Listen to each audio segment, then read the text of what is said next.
15 years ago, I got married. And on my marriage day, it was raining heavily the whole day. The people coming on my reception were telling me the reason behind that rain on my marriage day. They were telling me that I might have leaked the rice cooking spoon, so it is raining on my marriage day. Really? Is there any relation between a rain coming on my marriage day and a rice cooking spoon leaked by me? Did I do so? I said, no way.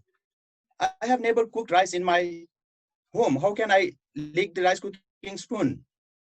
Then they started to tell me, if not you, your wife might have leaked the rice cooking spoon.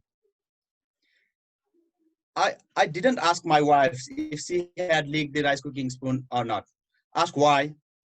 Because I was not willing to spoil my first night. Presiding officer, fellow Toastmasters, and distinguished guest. Cooking has never been my best hobby before I got married. But after marriage, it has become one of my best hobby. Ask why? Fellow married Toastmasters are already aware of the reason behind cooking becomes the best hobby of an ideal husband. And unmarried fortunate Toastmasters, believe me, please believe me, whatever hobbies you do have right now,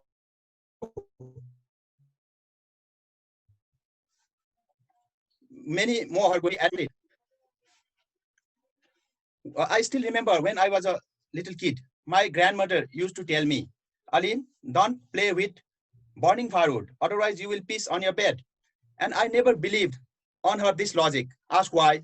Not because I do not piss on my bed, but because I do piss on my bed, even when I do not touch the firewood. We Nepalese don't have advanced scientific knowledge, but we do have developed such a funny logics that if the scientists of NASA came to know about those logics, they might get instant heart attack. I got break up with my first love because I went to meet her 1 hour late on our first date. Ask why? When I was going to meet her, a black cat crossed my road and I was waiting there for 1 hour for someone else to pass that road first. My father passed away about 4 years ago. And at that time, I had to go through many ritual processes like Shraddha. It is a process of offering food to our dead ancestor. And on that day, I asked the priest, is there any restroom in heaven? He said, no way. How can you imagine a restroom in heaven? Then I said, if there is no restroom in heaven, then we should not offer so many foods to my dead father. Ask why? Because by any means, if he gets it, and if he eats all those foods, then he would have a big trouble the next morning. In the process of Shraddha, the priest asked me, do your father used to wear any gold ornaments like ring or chain? Cleverly, I replied, no, he was very fond of silver ornaments. He used to wear a silver ring. But the priest was not convinced. He asked me to buy a gold ring from a market and donate it to him in the name of tradition. He assured me that he would deliver that ring to my father in heaven. By the way, last week, I met the priest again. And I believe that he is never going to deliver that ring to my father. Ask why? Because I have seen that ring still shining in his own fingers. I am Buddhist by birth. Buddha was the first person who is against worshipping stone statue of gods.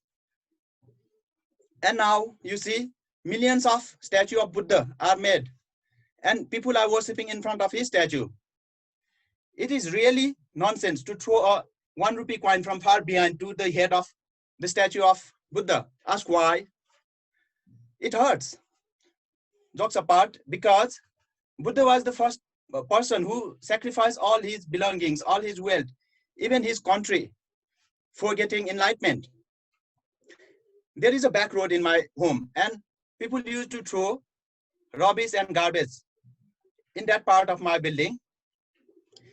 One morning, I was getting a very good smell of dope and agarbattis from that part of a building, instead of the smell of human excreta and rubbish. Ask why?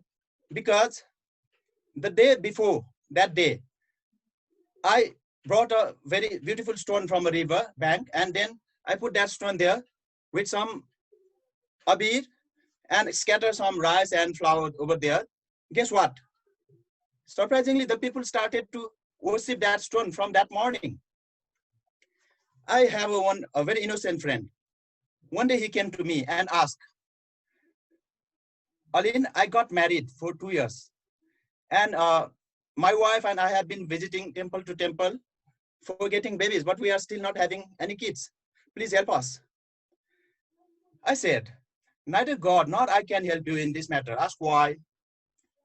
I suggested him, instead of going to temple, why don't you go to honeymoon once? He did.